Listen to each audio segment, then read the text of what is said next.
¿Qué pasa cuando algo en la realidad falla? Personas que inspiran. Historias que no se cuentan en titulares, respuestas que no esperabas. Glitch. El lugar donde la lógica falla. Y las mejores historias comienzan.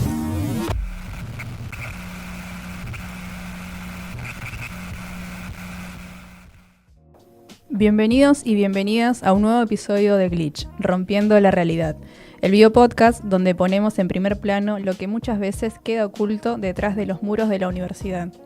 Porque detrás de cada proyecto hay personas y detrás de cada persona, una universidad que vale la pena contar.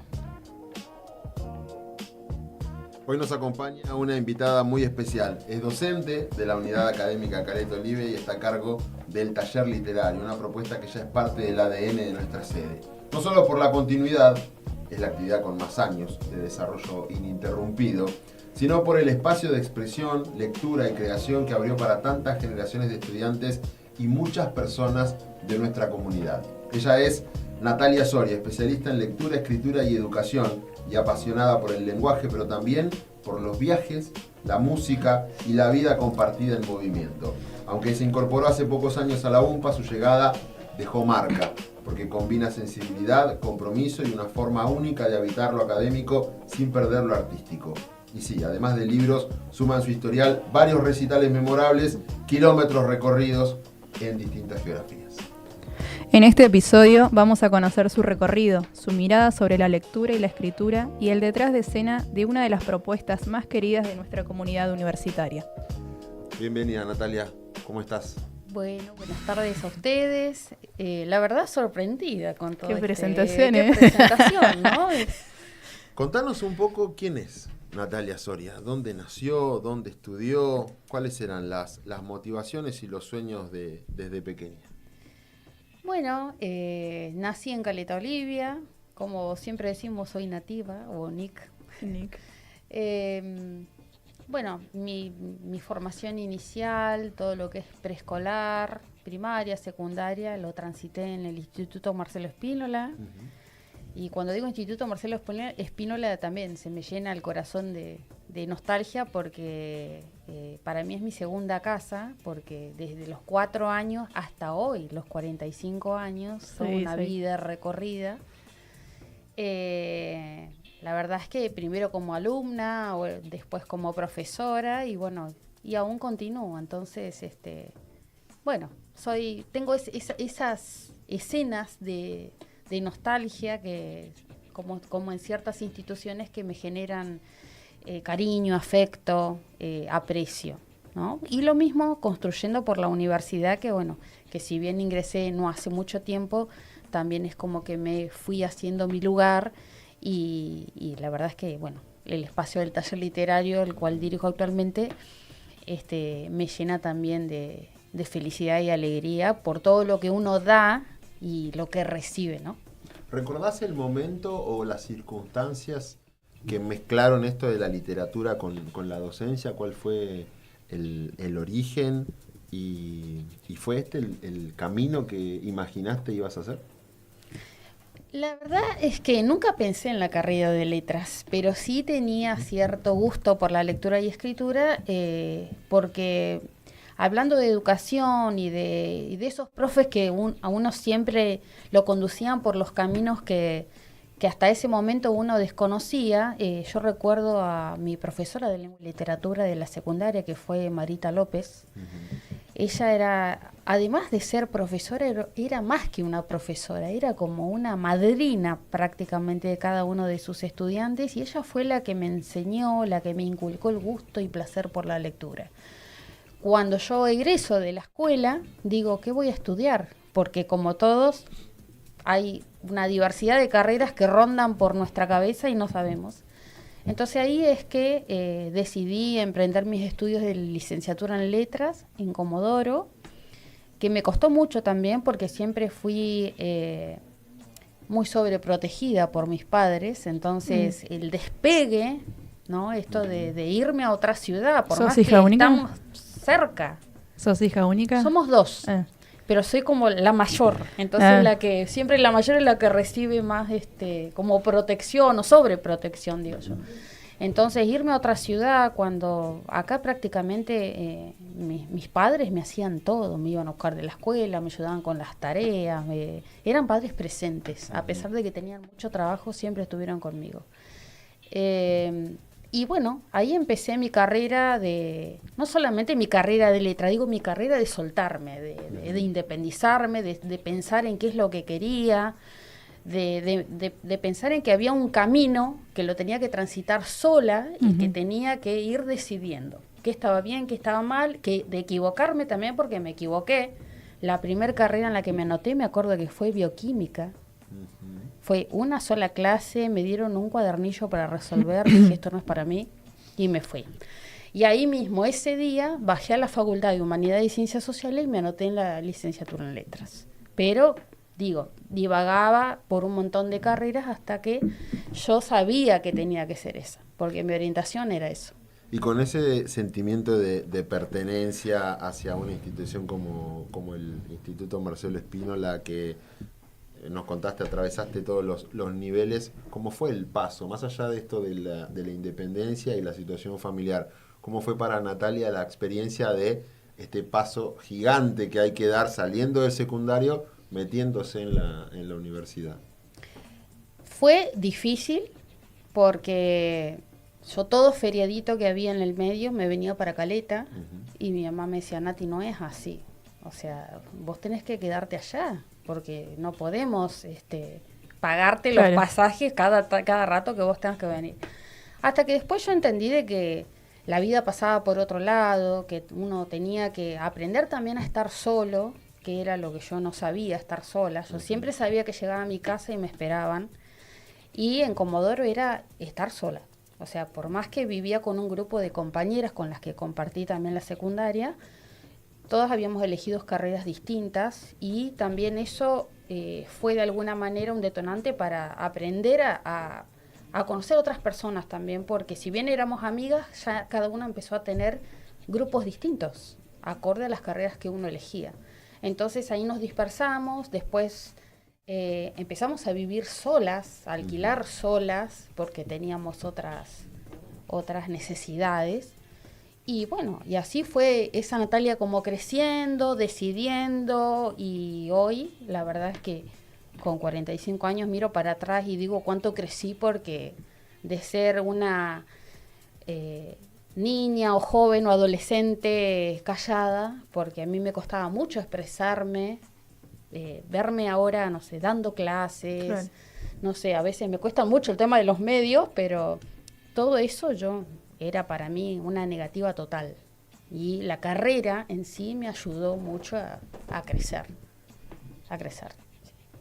¿Y la docencia cómo llegó a esa decisión? Y la docencia llegó imprevistamente porque cuando yo aún estaba estudiando en Comodoro, en esa época había una necesidad de buscar estudiantes avanzados de la carrera de letras, porque acá en Caleta no había muchas horas disponibles y los profesores que estaban saturados de horas. Y ahí fue cuando me llaman del Spínola, porque sabían que yo como exalumna estaba estudiando en Comodoro, no sabían en qué año de la carrera me encontraban, entonces me llaman a una entrevista y me dicen, Natalia, ¿en qué año estás? Yo estaba ya en cuarto. Y me dicen, necesitamos que nos cubras unas horas. Mi problema era que yo iba y venía ya en las últimas materias de Caleta para acá, así que tuve como que acomodar los horarios un poco para poder cumplir con la institución y después irme a Comodoro y volver el fin de semana recién. Entonces es como que no busqué, el trabajo me buscó, digo yo. O sea, yo no busqué porque siempre tenía como esa regla de mi mamá, vos hasta que no te recibís no trabajás, porque era una cuestión de terminar, de los padres que querían verte recibido con el título para que no te falte el pan, ¿no? Entonces empecé siendo estudiante de la carrera de letras, cuarto año, me gustó y año a año que fui avanzando, fui incrementando horas, al punto de que después, en el medio, después de pasar unos años, dije, quiero ir a la universidad, porque quiero experimentar cómo es enseñar en adultos, ¿sí? Que eso es como que siempre lo tuve en claro, como que me hubiera encantado empezar en la universidad primero y no en el secundario. Por eso estudié licenciatura en letras y no profesorado en letras, porque yo quería dedicarme a la investigación. Y así empezó mi recorrido, hasta que en el 2015 ingresé en la Unidad Académica Caleta Olivia. Antes de meternos en la experiencia de la universidad y el taller literario y el recorrido académico sobre distintas carreras que estás haciendo, a mí me llama la atención esto de haber estado en todos los niveles de una misma institución y hoy ser parte del otro lado, o sea, haber ocupado todos los roles de participación dentro de una institución, sacando cargos directivos, que quizás también tuviste la posibilidad de hacer, pero ¿recordás la primera vez que te tocó y la previa de esa primera vez que te iba a tocar estar enfrente de un aula en la que toda tu vida la hiciste desde el pupitre? Sí. Me pasó algo muy, muy lindo que lo recuerdo. Vuelvo a la escuela donde yo había egresado. Regreso ya como profesora. Me toca un curso que era un 5º año. Lo primero que hago cuando ingreso al aula es ubicarme donde yo me sentaba.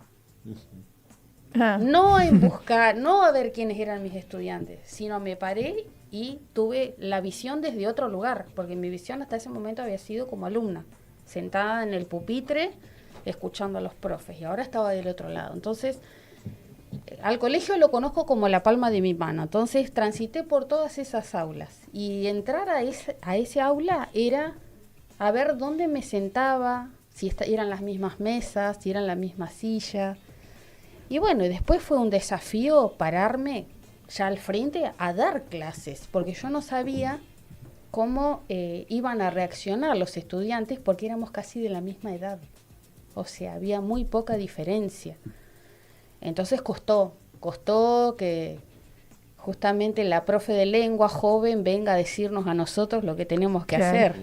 Eso fue duro, me costó, pero bueno, con el tiempo y la experiencia fui como ganando carácter, haciéndome como un poco más dura, pero sin dejar de lado el cariño, porque bueno, la docencia se trata justamente de eso, ¿no? O sea, no nunca se solamente... te cruzó de que ese no era el camino. No, siempre estuve segura de lo que yo elegía, ¿sí? Sí, los primeros años fui formándome porque sabía que en algún punto era un poco blanda en mi carácter, pero después con el tiempo sabía que tenía que ponerme mal el rol de profe, claro, para no fracasar y para poder tener el dominio de grupo necesario para poder dar las clases. Y para ganarse el mote de la vieja de lengua. Claro, sí, que dicho sea de paso, recuerdo que en un recreo bajando las escaleras hay una alumna que no me vio porque yo pasaba como desapercibida también como alumna, porque no teníamos uniforme en ese momento, digamos. La vieja de lengua nos puso la prueba para la semana que viene y yo me doy la vuelta y digo, ¿cómo? Ay, profe, disculpe, no me di cuenta. Sí, esas anécdotas muchísimas. Después llegó el salto a la universidad y uno habla del taller literario, revisando la historia de la Unidad Académica Caleta Olivia, y es prácticamente que nacieron de la mano. El taller literario como la primera experiencia de extensión, o una de las primeras, sí la que se sostiene con mayor firmeza hasta hoy, de ese vínculo que existe entre la universidad y la comunidad a través de lo que es el programa de extensión cultural. Fue hacerte cargo de un legado de casi 3 décadas. Sí. ¿Cómo fue el desafío y cómo fueron esas primeras conversaciones para hacer esa entrada que finalmente se dio de poder acceder a la universidad? Bueno, el primer día fue tremendo. Yo un poco ya lo imaginaba, porque había un elenco estable, ¿no? Claro, o sea, que había vienen de gente todas que las venía de otras. hace muchos años. Sí. Y de alguna manera ya me habían dicho, mirá, ten en cuenta que te pueden comparar, no te asuste con la profe que venía anteriormente. Bueno, pasó eso. Claro. El primer día trabajamos en una dinámica más lúdica con los asistentes y empezaron las preguntas. Esto no lo hacíamos con la profesora anterior. ¿Cuál es el promedio de edades de...? Tenemos desde 50 hasta los 80 años. Había que lidiar con otra... Había que lidiar con esta gente, obviamente, que en algún punto tenían razón. Ellos estaban estructuradas o habituadas a otro estilo. Cada profe tiene su modo y sus estrategias. Y lo mío era romper totalmente con ciertos cánones o con ciertas metodologías. Y entonces las primeras clases fueron de cuestionamiento todo el tiempo. Esto no lo hacíamos, esto lo hacíamos así. Primero leíamos y después escribíamos, no escribíamos primero y después leíamos. Bueno, después fue, al día de hoy, realmente yo digo que es un taller literario, pero con fines terapéuticos, digo, en algún punto, porque surgen otras cosas. Empiezan a surgir otras espontaneidades, sensibilidades, a través de la lectura y de la escritura.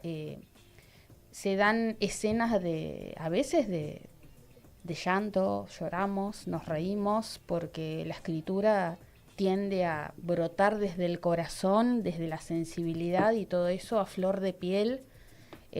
Salen a veces escritos que realmente uno se queda mudo. Eso es lo que logra el taller, que yo en ningún otro lado lo vi. Y también asistí a talleres literarios y no me pasó nunca una cosa así.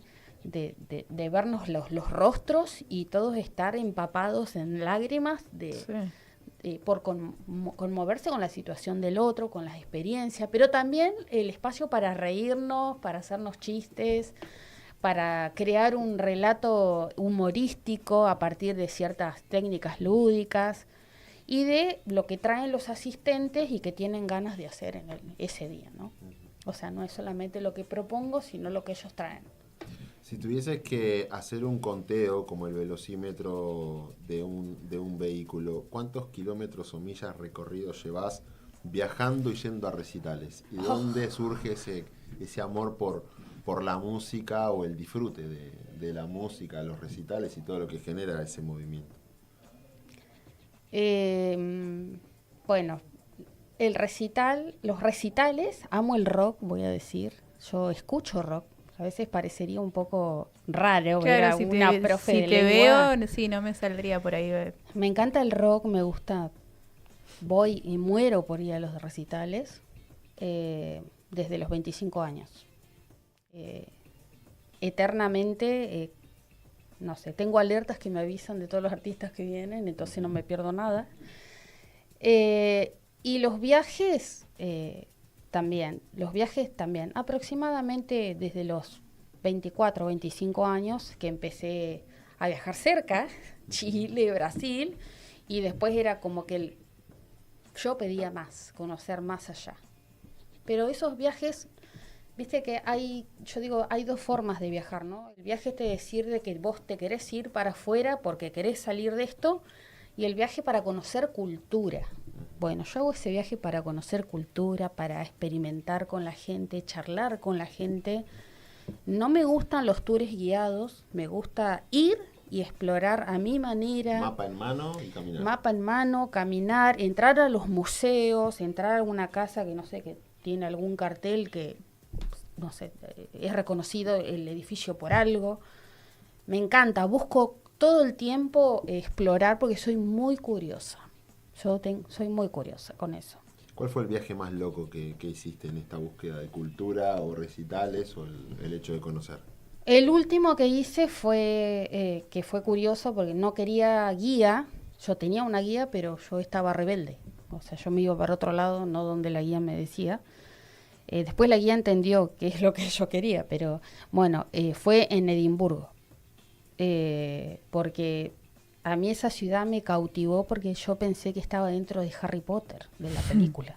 Entonces yo no quería ir por donde la guía me llevaba, yo quería meterme y sentir esa sensación que sentí cuando veía las películas, cuando leía las novelas. Entonces, no sé, de repente veía cuervos y ninguna guía te dice, vamos a ver los cuervos. Y a mí me llamaba la atención los cuervos. O sea, no es algo habitual en esta zona. Claro. Entonces, esas cosas así. Después ir al Museo del Escritor, no estaba previsto el Museo del Escritor, y estaban todos los manuscritos de los escritores que después traje réplicas y les repartí a mis asistentes del taller literario, porque con esa mentalidad voy de traer para mostrar y para dar, ¿sí? Lo mismo me pasó con la casa de Ana Frank cuando estuve en Ámsterdam, y también me pasó lo mismo. Entré por mi cuenta, traje folletería, hablé y pedí toda folletería en español. Me dieron pero una caja llena que me acuerdo que repartí hasta a mis alumnos de la escuela secundaria. O sea, todas esas cosas las hago porque me gustan, porque me llenan y porque no es que me las guardo para mí, sino que me gusta siempre compartirlas. Siempre. Sí, sí. ¿Siempre buscas como una relación o cómo surge, digamos, esa conexión que vas entre tus pasiones de los viajes, la música, la literatura? ¿Cómo se va conectando que un poco te define a vos como persona?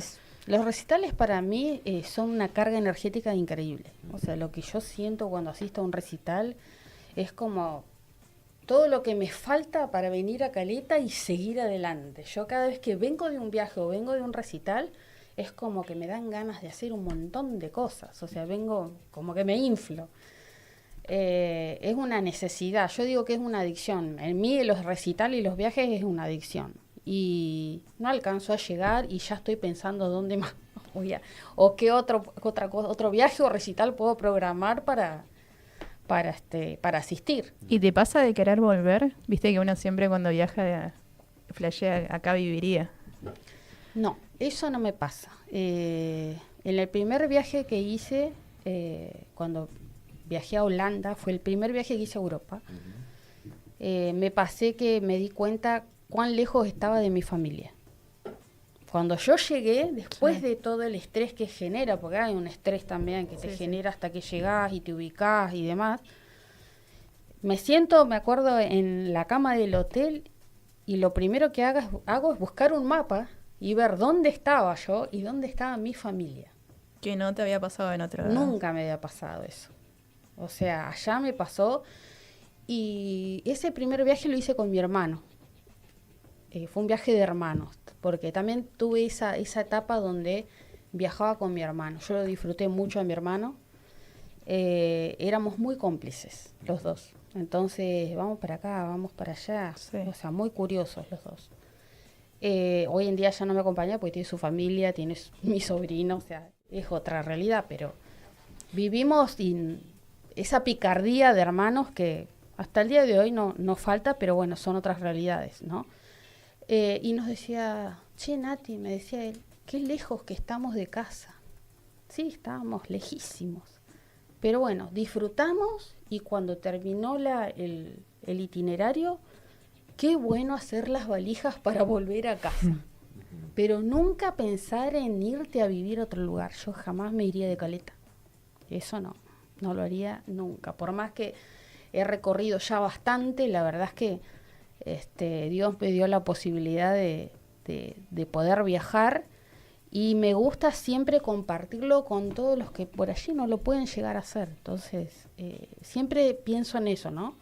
En traerle algo pequeño a los demás, pero traer. Pues me gusta compartir, me gusta dar. Tengo esa parte mía que siempre me importa el otro más que yo mismo. Siempre. Eso en todo.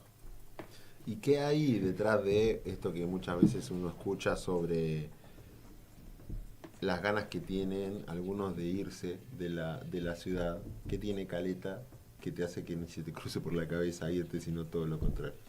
Y pesa mucho, yo creo que pesa mucho las costumbres, las tradiciones, porque si uno piensa en otros países, son otras costumbres y otras tradiciones, por más que compartan nuestra misma lengua, ¿no? Hablo de, no sé, México, que es un país hermoso, Brasil, Cuba, lo que sea. Bueno, Cuba tiene otra realidad, pero digo, los olores son distintos, los sabores de las comidas son distintas, tienen otras tradiciones, y esto es como muy nuestro, es nuestro, no es como es nuestro realmente. Entonces, el estar en familia, el salir cómodamente, sabés que tenés el mar, tenés, bueno, nuestro suelo, y que además nos inspira. Fíjense que ahora el taller literario tiene que ver con todo esto de la Patagonia y uno aprende más a querer la tierra misma.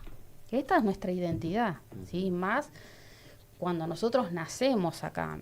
Mis padres no son de acá, vinieron del norte por trabajo y ellos no se fueron más, se quedaron acá. Y nosotros nacimos acá y amamos la tierra, esta tierra. En esto del rol docente y el mirar hacia adelante, ¿qué te gustaría o cuál es tu objetivo sobre la vida de cada uno de quienes asisten a tus talleres, tus alumnos en diferentes carreras? ¿Qué querés que se lleven de la experiencia de compartir aula con vos? O de la vida universitaria misma. Sí, yo siempre digo que los talleres literarios son un espacio donde cada uno de ellos puede expresarse libremente, que la palabra tiene un poder y un peso importante y que a veces uno cree que ¿a quién le va a gustar la literatura? Somos pocos. Entonces, ¿qué hago? Leo para mí, no hablo con los demás, porque ¿a quién le va a importar, no sé, el relato, las aventuras de Tom Sawyer? ¿Sí? Por ejemplo. Entonces, después de repente encontrás gente que comparte esos mismos gustos y entonces ahí empiezan a contagiarse y empiezan a asistir y a ver de que hay otras personas. No son muchas, somos pocas, pero somos entre nosotros, todo lo que aportamos es todo enriquecedor. Entonces ahí te das cuenta que la palabra tiene peso, tiene poder y la importancia que tiene es la expresión, ¿no? En poder expresarnos, en poder decir lo que pensamos. Y hoy en día y en estos tiempos la palabra es fundamental. Es fundamental más en los tiempos que estamos viviendo. No quedarnos callados, sino siempre con respeto, siempre digo, y voluntad, poder decir lo que uno piensa, lo que uno cree, para poder cambiar también, ¿no? Para generar cambios y otras opciones también en la vida. Y en lo personal, ¿qué aprendiste vos de todas estas voces que asisten al taller? Yo me llevo todas las miradas. La mirada del adulto mayor sobre todo. Claro, porque ese es como el nicho. Sí. La mirada del adulto mayor es muy enriquecedora porque es otra mirada, distinta a la mía y distinta a la de cualquier otra persona que asista al taller. Inclusive las voces de los más pequeños. Digo pequeños porque tenemos dos asistentes de 16 años que vinieron acompañando a sus padres. Y yo digo, estas chicas se van a aburrir acá. Bueno, yo las dejé, no se aburren, dibujan, crean leyendas, por eso es lo que tenemos este producto ojalá podamos hacerlo, un producto audiovisual, porque también escriben de otra manera, es otra generación. Entonces todas esas miradas a uno lo enriquecen, todas. El estilo en que escriben es muy distinto, cada uno tiene su estilo, tanto el adulto mayor como estas jovencitas que asisten y concurren, que tienen una mirada más inocente y más sensibilizadora. Y el adulto mayor, la experiencia.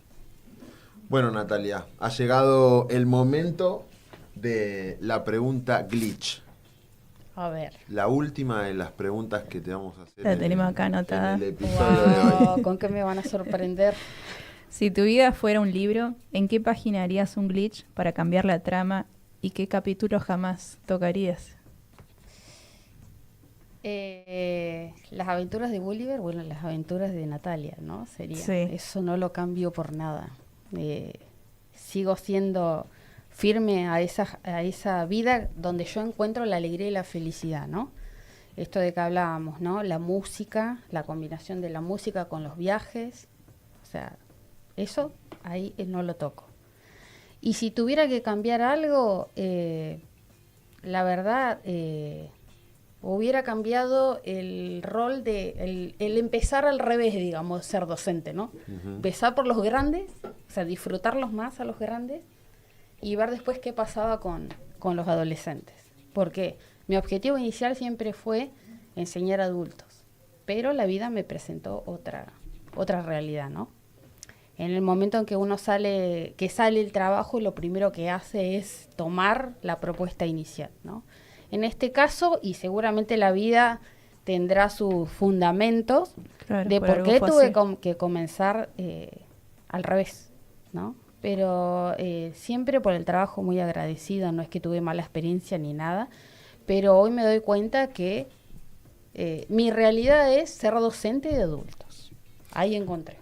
Muchas gracias, Natalia, por ser Bueno. parte de nuestro episodio. Muchas gracias a ustedes, gracias por esta oportunidad, aparte de una charla divina.